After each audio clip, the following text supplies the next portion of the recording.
Hey there, welcome to MagnetiK Mumma, the podcast where we parent with nervous system wisdom, soul-led grit, and zero shame. I'm Steph, a holistic nurse, writer, and a mum who is keeping it real in the chaos. I'm giving you permission to raise resilient kids without losing yourself, because when you thrive, your kids can too. So let's get into the messy middle and find our magic.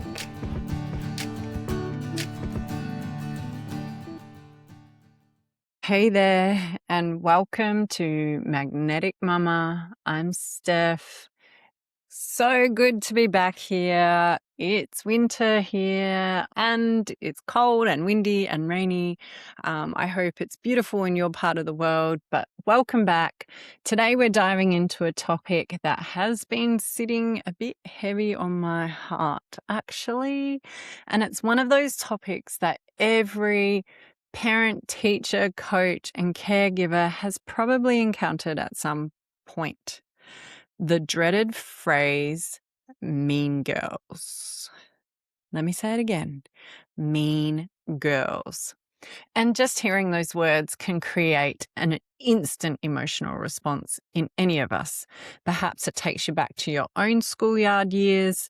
Maybe you remember being excluded yourself, being talked about, being left out, being judged, or perhaps you're just currently watching your daughter navigate the complicated social world of friendships, group chats, school dynamics, and belonging.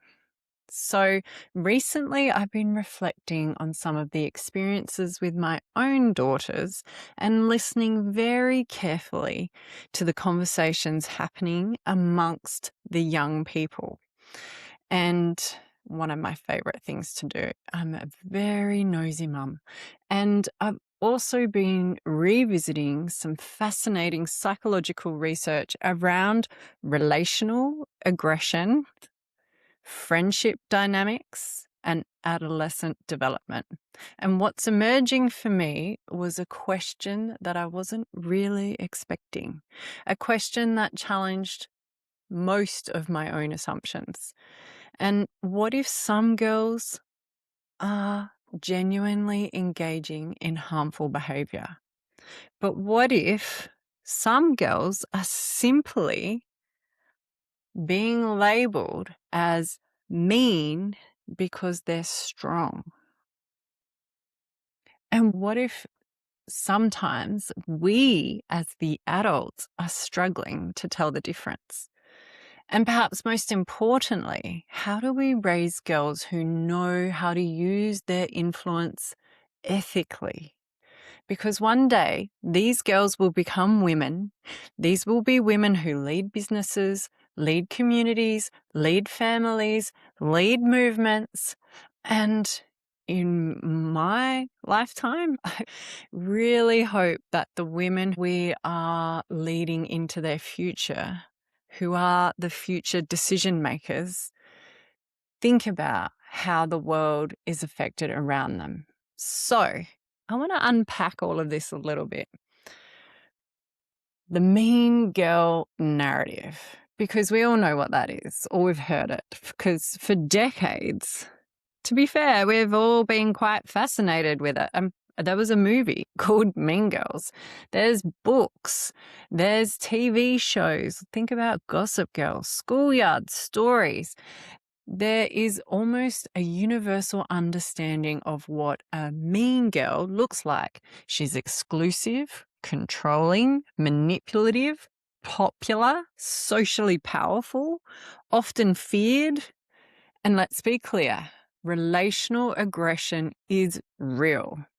So, psychologist Nick Crick's pioneering research introduced the concept of relational aggression to describe behaviors such as social exclusion, gossip, spreading rumors, friendship manipulation, threatening belonging, social punishment. And unlike physical aggression, relational aggression works through relationships. The weapon isn't fists. The weapon is belonging. Gosh, we're good at finding the jugular, aren't we? And belonging is one of the most powerful human needs we have. Humans are tribal creatures. We evolved in groups, and for most part of human history, exclusion from the tribe carried serious survival consequences. Think about it. You got kicked out, you're on your own. You fight that saber-toothed tiger on your own. You know what I mean? So when a child experiences exclusion, it isn't simply a hurt feeling. Their nervous system can interpret it as a threat. Oh, the nervous system, you know? And that's important for us as adults to understand, because many of us grew up hearing things like, just ignore them. Don't let it bother you. Get over it. My mum used to tell me to go to the library if I was getting excluded, which I did. Yet research in social neuroscience suggests that social rejection activates many of the same neural pathways involved in physical pain. So to the adolescent brain, belonging matters enormously. So first and foremost, we should never, ever, ever dismiss relational aggression, because that's real, it hurts, it matters, and it deserves attention. However, when I started digging deeper, I found something that also surprised me. Some studies found that socially influential children are not always the most liked children, but they can be the most powerful. So think about that for a minute. Popularity, influence, friendship, leadership, these are actually not the same thing. Yet, as adults, we often treat them as though they are. And the schoolyard is one of the first places children begin experimenting with social power. Who gets included, what gets excluded, who sets the rules, who influences group behaviour, who decides what's cool, who decides what's acceptable. These are power dynamics in the schoolyard. Adults do exactly the same thing. It's just that we're very clever and we can dress it up and we make it look different. Look at politics right now. Anyway, workplaces have cliques. Communities have cliques. Parent groups have cliques. Politics is essentially organised on social influence. The schoolyard isn't separate from life. It's the preparation for it. And this is where I started asking myself, are we sometimes looking at girls learning to navigate power and automatically calling it meanness? So let's talk about strong girls. You probably know one. Maybe you're even raising one. Maybe you were one. Sort of. The girl who questions authority, challenges rules, has strong opinions, doesn't blindly follow the crowd, knows what she likes, knows what she doesn't like, and refuses to conform simply to make others comfortable. These girls can be exhausting. Trust me. But let's be honest, they're not always easy to parent. And they're not easy to teach, and they're not always easy to coach, but they are super, super fascinating.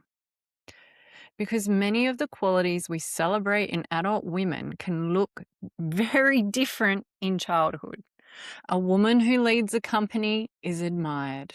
A 10-year-old who challenges authority is often described as difficult. A woman who has strong boundaries is respected. A 12-year-old who says no may be labelled rude. A woman who speaks her mind is considered confident. A girl who speaks her mind may be called bossy. Same trait, different interpretation. And I think as a society, as parents, we need to be curious about that. Now, before anyone jumps down my throat and starts saying I'm defending bullies, I'm not. And I'm not defending mean girls, not at all. I am curiously questioning how we think about that. Because confidence without empathy can become cruelty. And we've all been on the end of that, and nobody wants that. Influence without accountability can become manipulation. Nobody wants to be manipulated. Leadership without compassion can be domination. And we need to sit on that one for a little while. This is where the distinction matters. The question shouldn't necessarily be, is she strong? A better question is, how is she using her strength? So is she using it to protect people? Because often kids sticking up for other kids can appear mean or bullying. Is she controlling other people, using manipulative language to control people? Is she creating belonging? Or is she threatening belonging? Is she using her influence to elevate others? I feel like these questions are relevant to all of us, not just the categorized mean girls. Or is she using her influence to diminish others? And I really feel, as parents raising tween girls and teenage girls, we need to start having this conversation, because it shouldn't be whether the girl should be powerful, but more how they learn to use their power responsibly. And one of the things I've noticed is that adults want categories, want labels, want boxes, want certainty. We want to identify who's the bully, who's the victim, who's the problem, and what's the solution. I'm pretty sure that's a SWOT analysis or something along those lines. And we want these boxes and we want to put people in them. But human relationships are never going to be that simple, particularly if you're adding tween prepubescent brain development, behaviour and learning in the mix, right? So the girls are learning. Who are they? Where do they belong? How do they fit in? How do they influence others? How to navigate conflict? Still learning. How to establish boundaries? Still learning. How to manage rejection? Still learning. And how to handle jealousy and survive embarrassment? Still learning. How to recover from mistakes? Still learning. Do you know what I mean? It's messy. Like, life is messy, and our little young people are in the thick of it when they're prepubescent, moving into teenagers, becoming teenagers, and then moving into young adulthood.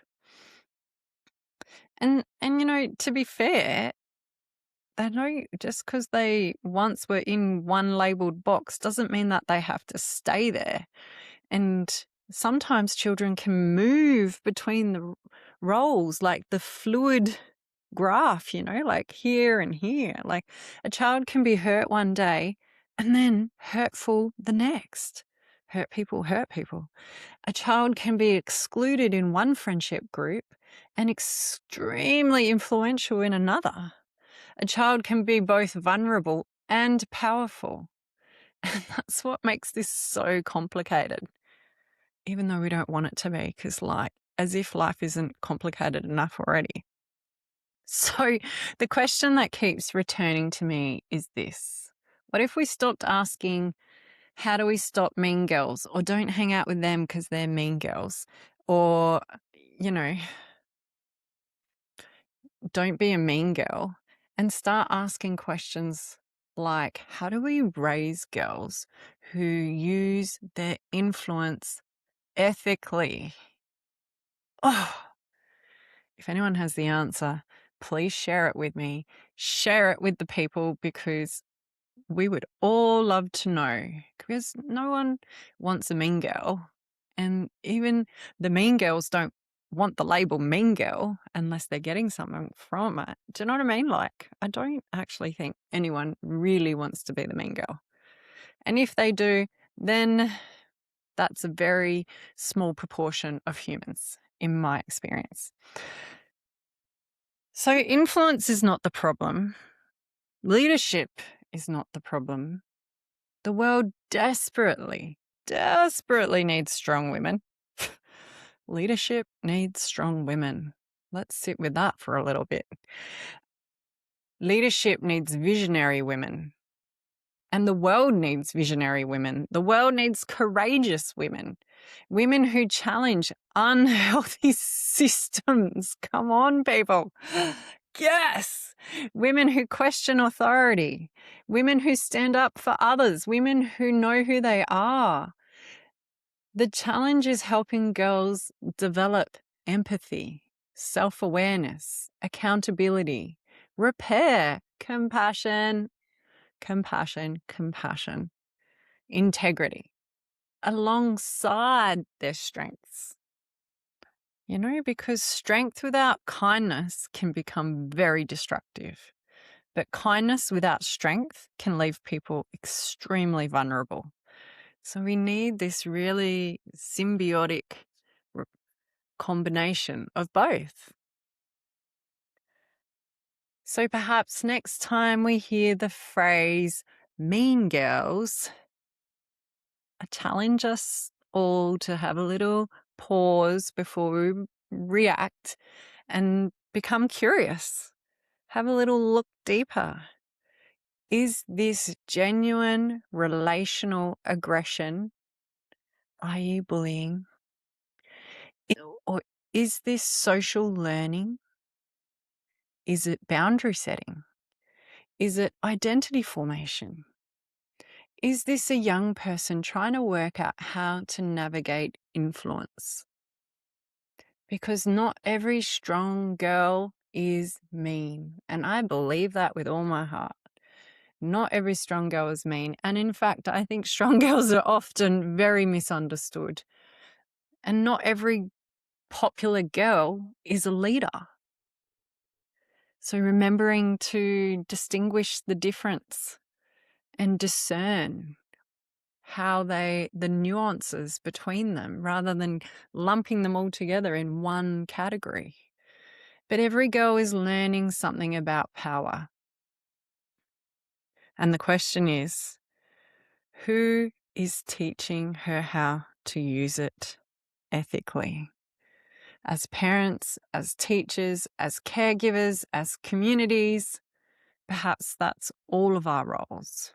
Not to crush their strength, not to fear their influence, but to help them develop wisdom to wield it well, you know? Use it ethically and for the benefit of the greatest good. So, if anyone is navigating the mean girl world, please reach out, comment. I'd love to hear your stories, your messages, your tips, tools, tactics, because I think the more we share and talk about it, the more we can encourage ethical leadership, strong women being celebrated rather than categorized, and, really leading with integrity as the adults, raising beautiful, strong young women. So thank you for joining me today. And until next time, stay curious, stay compassionate, and please keep raising beautiful, powerful humans. I'm Steph, MagnetiK Mumma. See you next time.